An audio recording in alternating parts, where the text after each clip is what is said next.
नवादा जिले के हिसुआ थाना क्षेत्र के सकरा मोड़ के पास ग्रामीणों ने बिजली की समस्या को लेकर सड़क को जाम कर दिया है।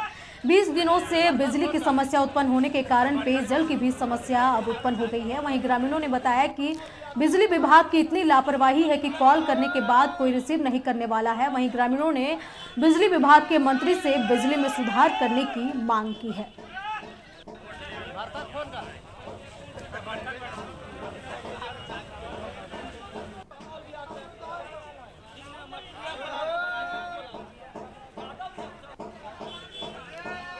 मांग हम लोग का है 24 घंटा में 2 से 3 घंटा लाइन देता है। सरकार का दिशा निर्देश है कि 12 से 15 घंटा लाइन देना चाहिए।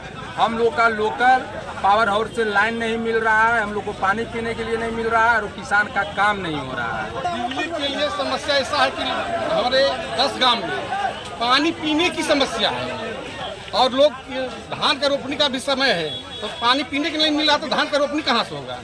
गरीब किसान लोग सब रोड पर जाम किए हुए हैं। इसी से बहुत बड़ा और एसडीओ जो यहाँ के हैं उनको फोन लगाया जाता है यहाँ से, फोन नहीं